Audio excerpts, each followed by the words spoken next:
Morning my dear friends, मैं प्रेमजीत कुमार आपके लिए फिर एक नए भाग में एटलस और मानचित्र को लेकर आया हूं। आइए हम देखते हैं। आपने यूरोप का अध्ययन किया था। यूरोप में स्कैंडिनेवियाई कंट्री, फेनो स्कैंडिनेवियाई कंट्री और बाल्टिक देशों के विषय में जानकारी आप ले चुके हैं। अब आइए इसके अगले खंड पर हम देखते हैं यूरोप में भी उत्तर यूरोप का। आज उत्तर यूरोप समाप्त हो जाएगा, नॉर्थ यूरोप आज समाप्ति की ओर है। यहां देखिए इसका अगला जो खंड है, अगर हम 3 सेगमेंट में बांटे तो ए में स्कैंडिनेवियाई और फेनो स्कैंडिनेवियाई को ले लिए। बी खंड में अगर देखा जाए तो बाल्टिक देशों को ले लिया गया। अब हम सी अगर खंड उसका नाम दे तो निम्न भूमि के देश, लो लैंड कंट्रीज। ठीक है, लो लैंड कंट्रीज आ गए। तो आपने देखा था, अगर आप फिगर ड्रॉ किए होंगे तो आपने देखा यहाँ उत्तर सागर, इस तरफ जो है उत्तर सागर है और यहाँ जो समुद्री क्षेत्र प्राप्त होता है, देख रहे हैं ना। और यही इसी के विस्तार में 3 यानी निम्न भूमि लो लैंड भाग में 3 देश यहाँ पर अवस्थित है। इन 3 भूमि को हम अगर याद करने की सुविधा से देखें तो इसको बेनेलक्स कहा जाता है। बेल्जियम, नीदरलैंड और लग्जमबर्ग, ये नाम याद करने के लिए। ये आप देख रहे हैं ना, इसकी अवस्थिति यदि हम मानचित्र पर, एटलस पर देखें तो ये अवस्थिति नीदरलैंड, फिर देख रहे हैं बेल्जियम और फिर लग्जमबर्ग आता है। यहाँ 3 देश अवस्थित है। तो निम्न भूमि के देश लो लैंड कंट्रीज के रूप में हम जानते हैं नीदरलैंड, बेल्जियम और लग्जमबर्ग। ध्यान रहेगा 3 कंट्री है। कौन कौन देख रहे हैं ना, नीदरलैंड, बेल्जियम और लग्जमबर्ग। अब आपकी सुविधा के लिए इसकी राजधानी भी दे दी गई है। तो नीदरलैंड की राजधानी एम्स्टर्डम और बेल्जियम की राजधानी ब्रुसेल्स और लग्जमबर्ग की राजधानी लग्जमबर्ग सिटी। ध्यान रखिएगा इसका। चलिए आगे हम देखिए इससे संबंधित क्या फैक्ट्स हो सकते हैं। तो बंदरगाह से संबंधित प्रश्न एग्जाम में आते हैं। तो अगर विश्व मानचित्र का हम अध्ययन कर रहे हैं और सबसे बड़े फैक्ट्स को जानना है बंदरगाह के विषय में, तो हम यूरोप का अध्ययन कर रहे हैं तो यूरोप के बंदरगाह को देखेंगे। तो एक देखिए यहाँ इसी क्षेत्र में, या नीदरलैंड का जो क्षेत्र है, समझिए ना, नीदरलैंड के क्षेत्र में ये आप बंदरगाह देख सकते हैं। तो बंदरगाह में यहाँ क्या है, एम्स्टर्डम और रॉटरडम, ये दोनों बंदरगाह आयात निर्यात के लिए महत्वपूर्ण है। अब यहाँ देखिए क्या, इसमें जो कि रॉटरडम है वो यूरोप का सबसे बड़ा बंदरगाह है और अगला स्थान आता है तो एम्स्टर्डम का आता है, ये यूरोप के संदर्भ में। अब आगे यहाँ देखिए, यहाँ लिख दिए हैं इसको लैंग्वेज में। यूरोप के उत्तर में यूरोप का सबसे बड़ा बंदरगाह रॉटरडम है, याद रखिएगा, जिसको यूरोपोर्ट कहा जाता है। ये देख रहे हैं ना, ये वाला ये बंदरगाह है, इसी को यूरोपोर्ट कहा जाता है।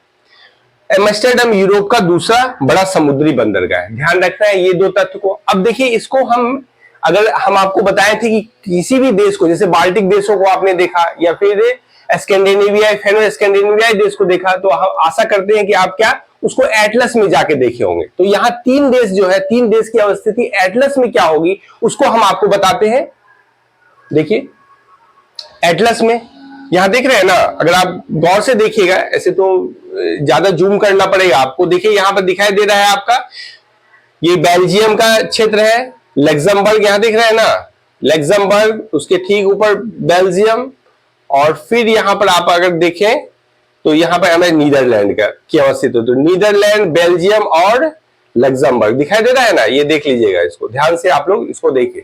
इसलिए एटलस में अवलोकन करना है आपको। अगर एटलस में अवलोकन करते चले जाइएगा तो ये स्पष्ट होते चले जाएगा, नहीं तो फिर ये बोझिल हो जाएगी बाद में चल के। ठीक है, आगे हम बढ़ते हैं। आगे हम देख रहे हैं, यहाँ फैक्ट देख लिए लो लैंड कंट्रीज के संबंधित। अब आइए आगे देखें, ये आपका समाप्त हो गया उत्तर यूरोप। ठीक है, उत्तर यूरोप में हम यहाँ देख रहे हैं, अगर दिखाई नहीं दे रहा है तो ए पार्ट में हम पहले ही बताया स्कैंडिनेविया और फेनो स्कैंडिनेविया कंट्री को लेके। अगर ए पार्ट में हम कर देते हैं क्या, स्कैंडिनेवियाई और प्लस फेनो स्कैंडिनेविया, देख रहे हैं ना। बी में देख रहे हैं बाल्टिक देश, बी में आपने लिखा बाल्टिक देश। ठीक है, और सी में आप जो देखें, सी पार्ट में जो आपने निम्न भूमि का देश लो लैंड कंट्रीज को देखा। तो अगर इसको नॉर्थ यूरोप की हम कल्पना करें तो ये बराबर हो सकता है ए प्लस बी प्लस सी, इससे भी आप ध्यान रखिएगा। ठीक है, तो ये नॉर्थ यूरोप आपका समाप्त हुआ। अब आइए यहां पर हम वेस्टर्न यूरोप को देखें। तो आपको बताए थे कि यूरोप के अगर उत्तर में आर्कटिक सागर आप देखें, अगर इसके पश्चिम में देखा जाए तो अटलांटिक महासागर, और इसके दक्षिण में अगर देखा जाए तो भूमध्य सागर। ये अवस्थिति आप जानते हैं, पहली कक्षा में देखिए, अगर जो नहीं देखे हैं तो पहली कक्षा पहली दूसरी तीसरी जो भाग है उसको कंप्लीट करके इसको देखिए तो ज्यादा समझ में आएगा। ठीक है, अब हम आगे बढ़ते हैं पश्चिमी यूरोप, यानी वेस्टर्न यूरोप को देख रहे हैं। तो वेस्टर्न यूरोप को यदि हम देखें तो वेस्टर्न यूरोप पे ये आप क्षेत्र देख रहे हैं ना, पुर्तगाल से प्रारंभ हो रहा है, ये पुर्तगाल है। ठीक है, पुर्तगाल से प्रारंभ होके पोलैंड तक जाता है, ये प्रमुख देश है। अगर 17वीं 18वीं शताब्दी में देखा जाए तो इन देशों का महत्वपूर्ण स्थान है। आप देखिएगा स्पेनिश और पुर्तगीज आप देखिए नीदरलैंड वाले जो थे उन्होंने भारत में यूरोपीय कंपनी का जब आगमन पढ़िएगा तो ये इस क्षेत्र को पढ़ना है आपको। तो ये हम समझ सकते हैं कि वे कहां से आए, नीदरलैंड वाले। इसको पहले डच भी कहा जाता था। ठीक है, ध्यान रखिएगा। अब आइए हम यहां देखते हैं, यहाँ क्या है, ये आइबेरियन प्रायद्वीप है। इस प्रायद्वीप को, ये जो भाग दिख रहे हैं ना, प्रायद्वीप आप जानते ही हैं, तीन ओर से जलीय क्षेत्र से घिरा हो तो उसको हम प्रायद्वीप कहते हैं। तो इस तरह ये भी जो प्रायद्वीप है इसको आइबेरियन प्रायद्वीप, क्या कहिएगा, आइबेरियन प्रायद्वीप। ठीक है, ध्यान रखिए, एक सिंबॉलिक अक्षर ले लीजिए आई, तो आइबेरियन प्रायद्वीप हुआ। तो आइबेरियन प्रायद्वीप का विस्तार, तो क्वेश्चन ये पूछा हुआ है कि आइबेरियन प्रायद्वीप का पूर्वी विस्तार किन किन देशों में हुआ है। तो थोड़ा टेक्निकल क्वेश्चन है, अगर आप इस मानचित्र को स्पष्ट देखिए तो पूर्वी विस्तार, देखिए पूरब की ओर, ये तो पश्चिम भाग हो गया, तो पूरब की ओर विस्तार क्या होगा, तो फ्रांस, जर्मनी और पोलैंड, यही ऑप्शन है। अगर आप इसको स्पष्ट रूप से एक दो बार ड्रॉ करके इन कंट्रीज को ले, जैसे देखिए पुर्तगाल है, यहाँ इसको लिखना है, आपको ध्यान में रखना है, फिर स्पेन को ध्यान में रखना है, फ्रांस को ध्यान में रखना है, जर्मनी को ध्यान में रखना है और पोलैंड को ध्यान में रखना है। तो ये कंट्री आइबेरियन प्रायद्वीप के देश कहलाते हैं। तो आइबेरियन प्रायद्वीप से संबंधित किसी प्रकार का क्वेश्चन है, चाहे बोलेगा पश्चिम में कहां तक गया है या पूरब में कहां तक गया है, कौन कौन देश है, देशों की संख्या क्या है, सब आप बता सकते हैं इसको जानने के बाद। ठीक है, ध्यान रखिए। तो आइबेरियन प्रायद्वीप में कौन कौन देश है, ध्यान में रखिए, पुर्तगाल है, स्पेन है, फ्रांस है, जर्मनी है, और इधर आइबेरियन प्रायद्वीप का विस्तार भी हम आपको यहां लिख दें। अब आइए इसकी राजधानी को भी देख लीजिए। पुर्तगाल की राजधानी लिस्बन है, स्पेन की राजधानी मैड्रिड है, फ्रांस की राजधानी पेरिस है, जर्मनी की राजधानी बर्लिन है और पोलैंड की राजधानी वार्सा है। ठीक है, ध्यान रखना है आपको, राजधानी से संबंधित प्रश्न भी एग्जाम में देखने को मिलते हैं, तो इस पर ध्यान रखना है आपको। अब आइए यहां लिखें, यूरोप के पश्चिम में आइबेरियन प्रायद्वीप है, आइबेरियन प्रायद्वीप है जिसके तीन ओर उत्तर सागर, आपने देखा था पहले उत्तर सागर को, देख रहे हैं ना, उत्तर सागर, अटलांटिक महासागर, उत्तर सागर, अटलांटिक महासागर और क्या है, भूमध्य सागर है। ठीक है, ध्यान रखिएगा इसको। अब यहां देखिए, अगर हम फिर एटलस को उठाएं तो एटलस में आप यहां देख सकते हैं अटलांटिक महासागर, देख रहे हैं ना, अगर आप इसको गौर से देखिए एटलस को, तो ये अटलांटिक महासागर आपका दिखाई दे रहा है, देख रहे हैं, अटलांटिक महासागर है ना। फिर देखिए भूमध्य सागर है, भूमध्य सागर को भी आप देख रहे हैं, और यहां पर नॉर्थ सी है, उत्तर सागर, उत्तर सागर, यहां नॉर्थ सी है, यहां अटलांटिक महासागर है, ओशन लिखा हुआ है इसमें, और फिर यहां पर आए मेडिटेरेनियन यानी भूमध्य सागर है। इस क्षेत्र को आपको एटलस में गौर से देखना है, बार बार देखना है।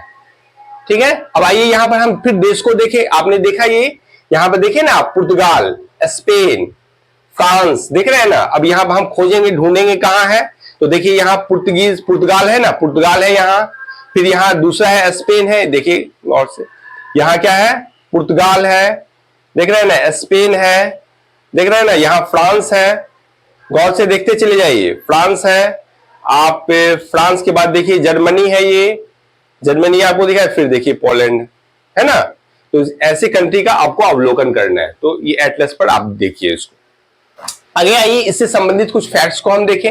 एक पेनरिज पर्वत है, तो पर्वत श्रृंखला हम जानते हैं क्या, पर्वत हो गया, झील हो गया, मैदान हो गया, तो ये ऐसी प्राकृतिक स्थिति है जो देशों की सीमा का निर्धारण करता है। तो ये बहुत प्रसिद्ध क्वेश्चन बनता है कि पेनरिज पर्वत किसके किसके बीच प्राकृतिक सीमा का निर्धारण करता है। तो हम अगर भारत के संदर्भ में देखें तो आप याद रखिएगा, अराकान योमा का जो पहाड़ है वो क्या है, भारत और बर्मा के बीच में है, तो वो भारत और वर्मा के लिए प्राकृतिक सीमा का काम करेगा। तो ये क्वेश्चन पूछा हुआ है कि निम्न में से कौन से देश प्राकृतिक सीमा से एक दूसरे से अलग होते हैं, तो ये ध्यान आपको रखना है। जैसे भारत और पाकिस्तान के बारे में पूछ देगा तो नहीं, वहां क्या मनुष्य के द्वारा वहां सीमा का निर्धारण किया गया है। ठीक है, ध्यान रखिएगा, प्राकृतिक सीमा और मैन मेड सीमा यानी मानव निर्मित सीमा दोनों अलग अलग चीज है। ये क्वेश्चन में एकदम हल्के प्रकृति का क्वेश्चन है, लेकिन जब हम गौर से नहीं देखते हैं तो वो गलती हो जाती है। आइए यहां देखें, पेंडिस पर्वत जो एक है, एक फैक्ट है, पेंडिस पर्वत तो स्पेन और फ्रांस के बीच में एक प्राकृतिक सीमा है जिसको हम पेंडिस पर्वत के रूप में जानते हैं। तो यहां देखिए स्पेन का, ये आप देख रहे हैं स्पेन के भाग को, और यहां देखिए फ्रांस के बीच में पेंडिस पर्वत। ठीक है, आशा है कि आप लोग अभी यूरोप का अध्ययन आपने किया। अभी यूरोप में कुछ और पार्ट भाग बाकी है, उसको हम देखेंगे। तो इस कक्षा को बार बार रिवीजन कीजिए और आप लोग बराबर निरंतर सब्सक्राइब करवाइए इसको और ज्यादा से ज्यादा लोगों तक पहुंचाइए। आज के लिए इतना ही, धन्यवाद।